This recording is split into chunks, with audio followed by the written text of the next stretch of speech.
Trouble River by Betsy Byers. Chapter 1. An Uneasy Feeling. The woman sat in the door of the cabin, rocking in her chair. With the hem of her apron, she found herself saying over and over, "Where is that boy? Where is that boy?" She rose and moved to the open doorway where she looked out over the golden prairie. "Dewey!" she called, her voice breaking with anxiety. "Dewey!" When there was no answer, she went back to her rocking chair. "Dewey Martin!" she called from her chair. "Oh, Dewey!" After a moment, she went to stand in the doorway again. For as far as she could see, there was only the prairie, the long waving line of grass on the horizon, with not one single cabin or chimney in sight. The sun was dropping behind the horizon, and she knew how quickly darkness would cover the land, how quickly the colorful prairie would become desolate and cold. The lines between her brows deepened. "Well, I reckon I'll just have to go find him," she said to herself.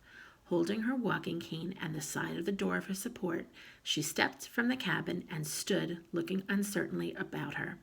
In the high grass to her right, a grouse flew up, and she started, clutching her cane tightly. She feared the prairie, with its strange sounds and long stillnesses. She had grown up in a town where one could hear the thud of a neighbor's axe, the drone of the sawmill, the ring of the ferry bell, the comforting sounds of other people. Here there was only the lonely sighing of the grass, bent by the wind. "Dewey!" she called out again. Her voice was softer, for now, outside the cabin, she feared not only for the boy's safety, but for her own. "Dewey, answer me, boy, if you hear me." Hobbling slightly, she walked around the cabin toward the rise that overlooked the river. The dry prairie wind whipped her skirts around her thin legs. "Dewey! Dewey! Oh, where is that boy? Dewey!" Her answer came from below on the river. "What do you want, Grandma?" "Dewey Martin, I want you to get yourself up here right now. That's what I want. You hear me?" "I'll be there in a minute." "Right now!" "I'll be there in just one more minute," he said. "I'm doing something real important." "All right, you just stay down there doing what's so important," she said. "And when your pa gets home and asks did you mind, I'm going to say that boy never minded me at all. He was doing something too important to mind. He was—" I'm coming. "I ain't talking about coming in an hour or so. I want you right now." Before she saw the boy, she saw his dog running up the path, and she shook her cane at him and said, "Don't you upset me now, you worthless critter." The dog ran past her. He knew the boy was heading for the cabin, and there was no greater pleasure in his life than beating him to the cabin and being there to greet him in the doorway. "I don't see you, Dewey," the woman warned. "I'm right here, Grandma." She was silent as he made his way up the path, and then she said, "Look at them feet."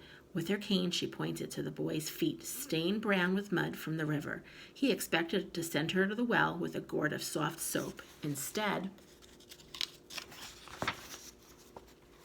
she said, "What you been doing down at that river?" "Nothing." He ran into the weeds and up to the cabin. Brandishing her cane above her head, she made her way up the path. "I bet what you been doing down that river. No good, I bet." "Making something," he said over his shoulder. Then he came around the cabin, and the dog was there waiting for him in the doorway. His long tail was sweeping the cabin floor as hard as any broom. "Good dog, Charlie, good Charlie," the boy said, rubbing him, and then the two of them rolled around on the floor. "You act like you ain't seen him in a year," the woman grumbled at the door. With the aid of her cane, she pulled herself into the cabin. "Don't upset me now," she said as she passed the boy and the dog. "That dog would rather upset me than eat meat." She fell into her rocker with a sigh. Carefully, she patted her face with the hem of her apron. "It ain't safe out there," she said. "Pa wouldn't have left us if it wasn't safe," said the boy. The truth of this was absolutely clear to him. His father had said they'd be safe, and so they would be. "Well, maybe it was safe enough when he left," she conceded, rolling her eyes at him. "But that was 4 days ago, and mark my words, a lot can happen out here in 4 days." She rocked emphatically. "Wouldn't surprise me none if there was Indians all over the place by now." "You seen any Indians?" the boy asked. He stopped patting the dog and sat up on the floor. "Well, I ain't exactly seen any," she admitted, "but it wouldn't surprise me none if they were out there watching us. You don't never see an Indian till it's too late." She stopped rocking and with her foot reached out and pushed the cabin door partially shut. "What was you doing down at the river?" "Nothing." She pointed at him with her cane and touched him on the shoulder with it so that he looked up at her. I mean to know what you've been doing down there every day, she said firmly. I said I was making something. All right then, what was you making? The boy laid his rumpled head on the dog. I'm making me a sort of boat, he said finally in a low voice. A boat? A boat? I'd like to know where you going in a boat. Nowhere, I reckon. Just out on Trouble River. Anyway, it's more like a raft than a Trouble River, she said. Her disgust was plain. That ain't no river. Wouldn't be a fish caught dead in that yellow water. She snorted. A half a mile wide and a half-foot deep. That ain't no river. Why, I'd as soon eat mud as drink water from it. She leaned forward, her finger pointing at her trembled slightly. You can't even swim in it for the quicksand. I heard your pa say so. It's good enough for a raft. It ain't good enough for nothing. Nothing. It ain't even good for getting across. Whole wagons have gone down in the quicksand trying to get across. I heard tell. Not whole wagons, Grandma. That's what I heard tell, she said stubbornly. It'll suck the legs right off a horse. She leaned back in her chair. That's how it come to be named Trouble River. It was named by some settlers who tried to cross after a heavy rain and lost their wagon. Pa said so. Well, anyways, you ain't got no right out there making a boat when you got chores. All the things round here that need fixing, and you playing at making a boat. I never. I knew you wouldn't like it, he said with his mouth partially buried in the dog's fur. That's why I didn't want to say nothing. His grandma rocked more slowly now. The boy stared out the cabin door at the enormous moon in the sky. Your pa know about this boat of yours? She asked finally. Yes'm. He let me use the horses to haul the logs. Then he's just as fool as you are. She touched him again with her cane. Don't you be getting no trouble with it till your ma and pa gets back. You hear me? Yes'm. He paused a moment, and then he said, I wish I was with them. He closed his eyes. I reckon they're in Hunter City now. If I was there, I'd be with Jimmy Sayers, and I could tell him about my raft. He didn't think I could. Well, wishing ain't going to get you there, she interrupted, or me either. I know. Somebody's always got to stay back to look after the animals. Dewey rolled over and put his face beside the dog's. Half asleep, the dog roused long enough to lick the boy's cheek. Dewey closed his eyes and thought of Hunter City with its buildings and tents. He thought of how it was to walk down the street and to look in the tents and see the men eating on long plank tables or gambling, or the sounds of hurdy-gurdies, that's a bar, and the laughter. He thought of walking among the canvas-covered wagons grouped by the river and talking to the immigrants, or standing in the back of the store and watching a checker game, or munching on a hard kernel from the corn barrel. It seemed unfair that his parents were there when something was always happening and he was left back at the cabin where everything was always the same. It's dark, Grandma said. Better bar the door. The boy got up once, pushed the door shut, and set the stout bar across it. He laid back beside the dog on the rough floorboards. He watched his grandma carefully. He was eager for her to go to sleep, for he planned, as soon as she was asleep, to go slip down to the river again.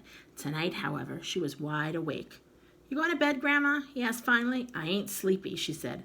I got an uneasy feeling. He said nothing, but he began to pick a burr from behind the dog's ear. The dog waited patiently and then sniffed with great interest at the fur-covered burr which the boy held under his nose. I get these feelings sometimes, she continued. She stopped rocking and leaned forward in her chair. When I was a girl, we was eating supper one night, and all of a sudden I got a feeling. Just sitting there at the table, I got a feeling, and I said straight off, something's going to happen to Ben.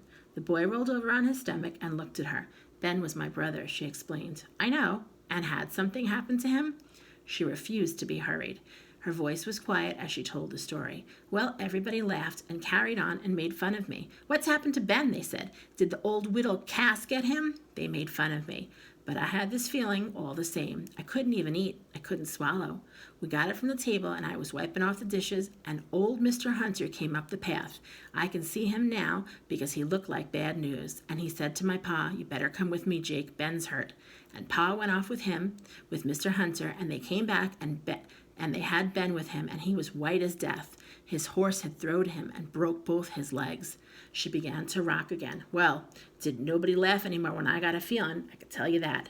What kind of feeling was it you had, Dewey asked quietly. A scared feeling. I just felt scared, she paused, and that's the way I'm feeling right now. For the first time, too, he, too, began to feel uneasy. He tried to calm himself with the thought that his father would not have left them alone if there was any danger. His father was a cautious man. That was why he had taken Dewey's ma to Hunter City to have her baby. Pa wouldn't have left us if it wasn't safe, he said stubbornly. Last thing he said to me was that he knew we was going to get along fine. She did not answer. He's left us before and nothing happened. He paused. Then he said he was gone more'n a week when he got the plow and didn't nothing happen. He waited looking at her. All the same, she said, thumping her cane on the floor as she leaned forward, looking at him with her piercing eyes. I got a feeling.